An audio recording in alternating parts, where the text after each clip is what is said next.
Hello everybody, welcome back to my channel. My name is Anne and today I want to talk about Animal Farm. Animal Farm was only a 3-hour audiobook but such an impactful story. It's a story about a farm where the animals realize one day that they don't need humans to run it. So they fight back, getting rid of humans, decide to live in equality among one another, spread the message to other farms, and they even created commandments to live by. The only thing that was getting in the way of this harmonious living was that some animals sadly changed the commandments according to their best interest. So the farm, after a while, instead of being run by all animals equally, it was run by a certain pig who gave all the commands and has harvested all the goods. The quote that stayed with me long after reading this book was, "All animals are equal, but some animals are more equal." I know that George Orwell's intentions were to criticize Russia's form of communism. This farm is a portrayal of a Stalinist government, only, with animals instead of people. I really loved this book. It was so good in so many ways. And although I chose to listen to the audiobook in order to do chores inside the house instead of reading the physical copy, many times I just found myself just sitting there and listening, undistracted, not doing anything else, which kind of diminished the point of listening to it in the first place. It's a very solid story of how the oppressed became the oppressor. And I'm all for the Red Scare. I really loved the content, the subject matter, the way it was delivered and everything. But today I want to talk about something different. I would like to discuss a different aspect of the book. One that's not so political, rather more psychological, I suppose, like behavioral. I don't know. Some animals in the story were greedy and manipulative, and they began an authoritarian regime, no different than the one that existed before when the humans were there. But what if we dismiss that just for today and look at the rest of the animals as social creatures, creatures of habit? Another way to look at the animals in this farm is to analyze their behavior in relation to their previous behavior. And just a short disclaimer, I am not a behavioral analyst, I'm not a psychologist, but I really wanted to dive deep into this part of the book because it's very intriguing, to see the behavior of the animals. Now, in contrast to before. For instance, was there any difference in their lives when the humans left? Or did they just do the things they did before? Indeed, they were free to do whatever they want and run the farm in whichever way they wanted. But then again, did they really have that option? They had been taught to live a specific way their entire lives. So when the humans were gone, they continued doing the same things, the animals. They produced crops and milk and stuff, just like before. They worked the farm like they always did. So in essence, nothing changed inside the farm other than who was running it. It's not solely about greed, if you look at it from this point of view. It's more about habit. The animals in this farm didn't know better. They were victims of a system that forced them to do labor and provide for humans. And now that the humans were not there, they continued providing. Only this time they had the illusion that they were providing for themselves. And let's be honest, cows are mammals. They lactate when they're pregnant and when they're breastfeeding like humans do. And although cows cannot produce milk without a baby, without having a baby. I suppose with modern ends of technology, that could be made possible. They can be, artificially induced to produce hormones that mimic whatever, and then they have milk. Very scientific stuff. And that is one way to look at producing milk all year round without having to produce baby cows. But now that the humans were gone, let's say that that was the case. Now that the humans were gone, if there were if there were no baby cows, like, why did the cows still produce milk? Humans were, I think, the only species inside the farm that wanted cow's milk, except for a baby cow.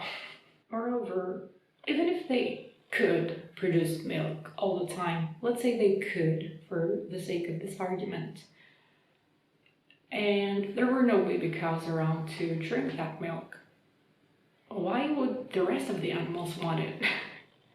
Considering that humans are the only animals that drink milk past their infancy, why would the pigs want to drink cow's milk?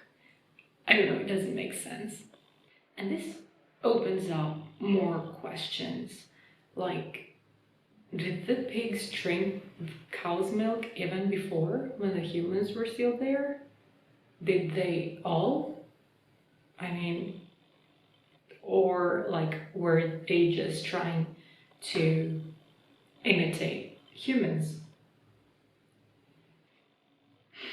My next point is that none of the animals ever questioned their place in the farm.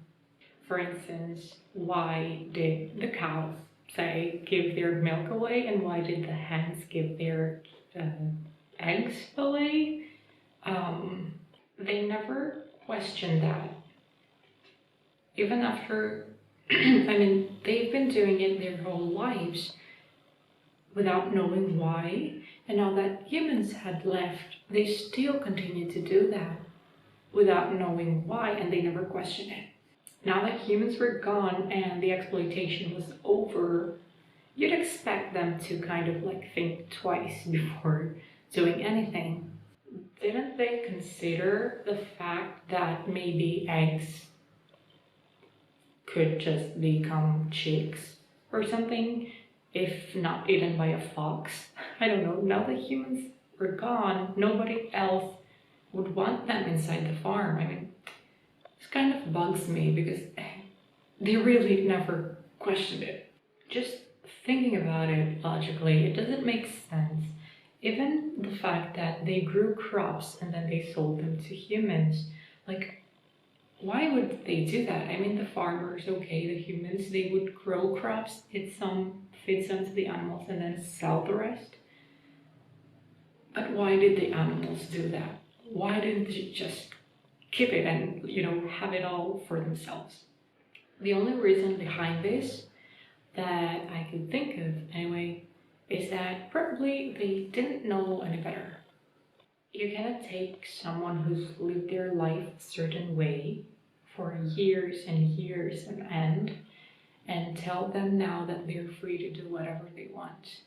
They're just gonna continue doing what they know how to do.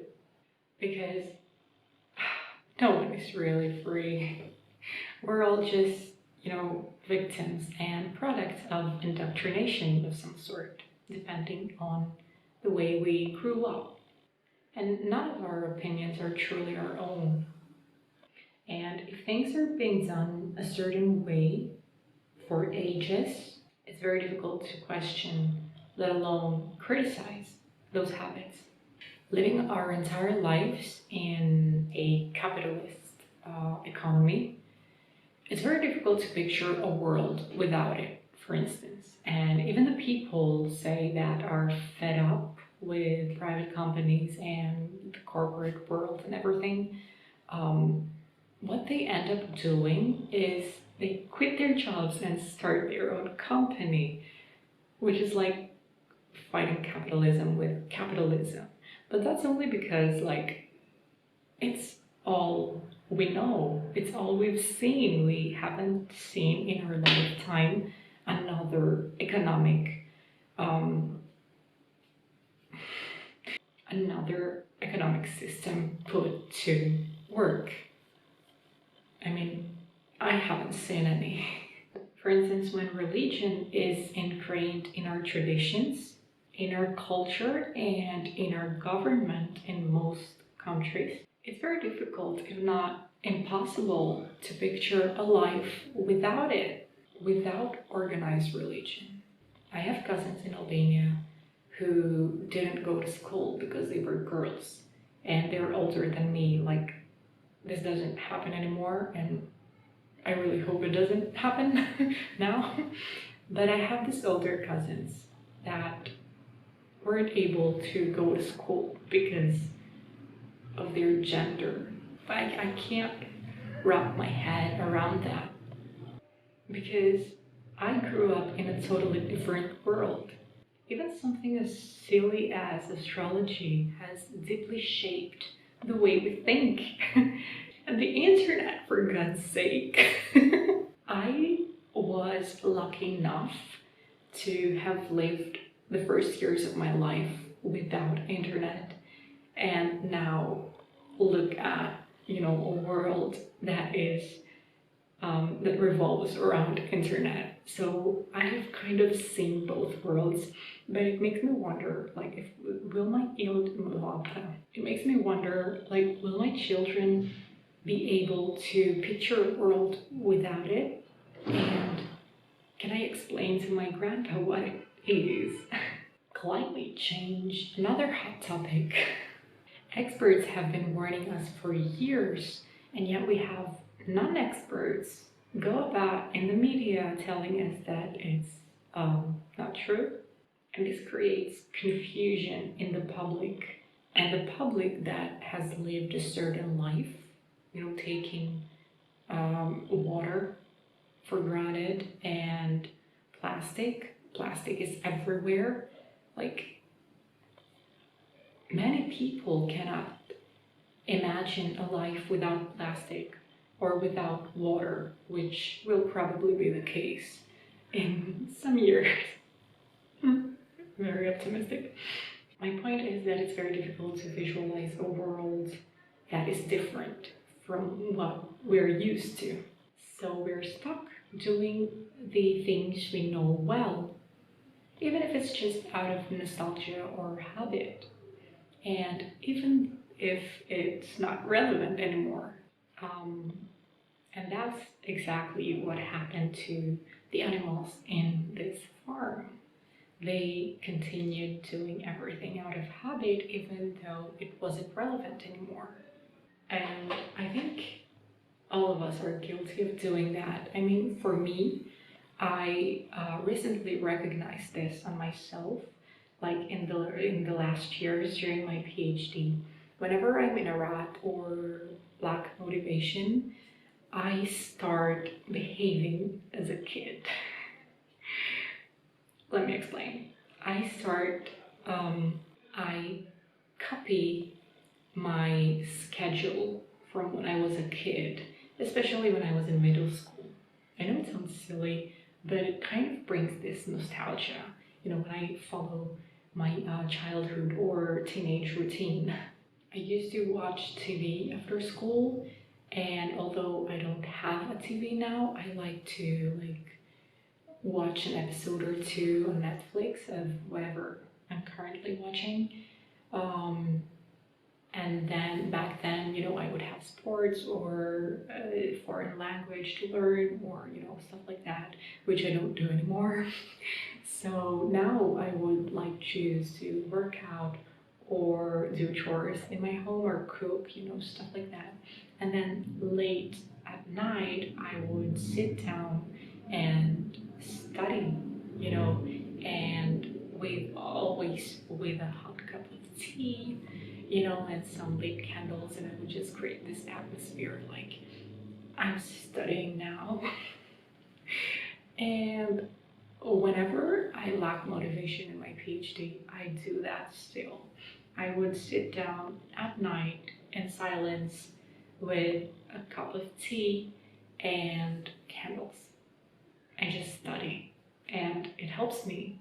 And it's not that,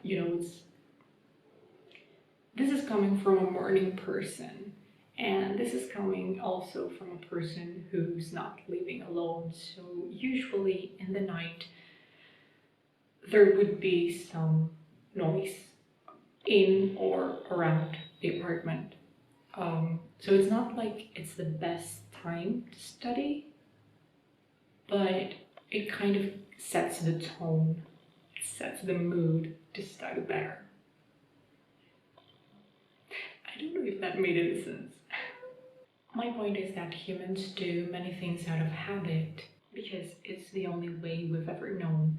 But just because we've learned a certain way doesn't mean we cannot unlearn it. That's how progress is made, by changing our beliefs and habits to suit the world we are. When the world changes, we have to change. And by changing, we can better serve ourselves and our community.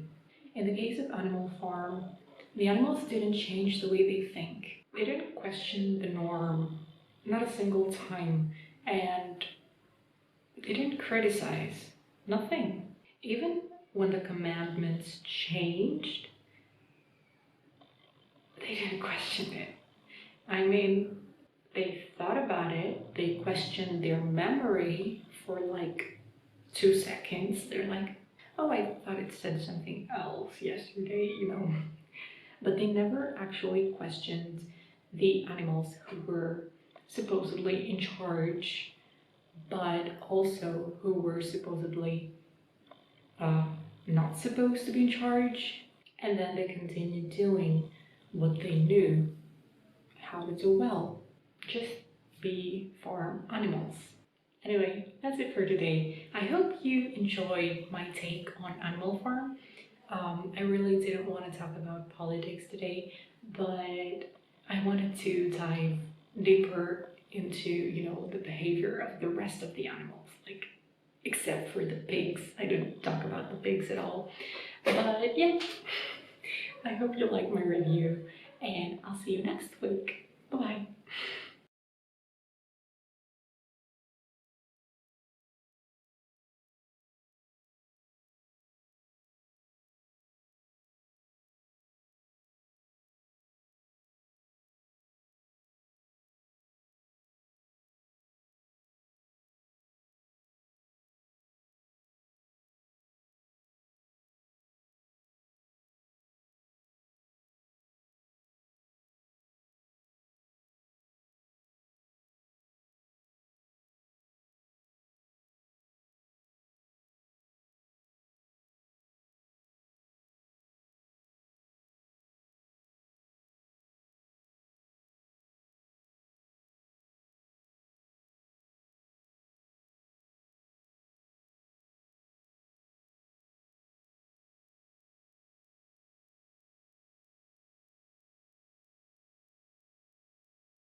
The quote that stayed with me long after reading this book was, all animals, blah, blah, blah. The quote that stayed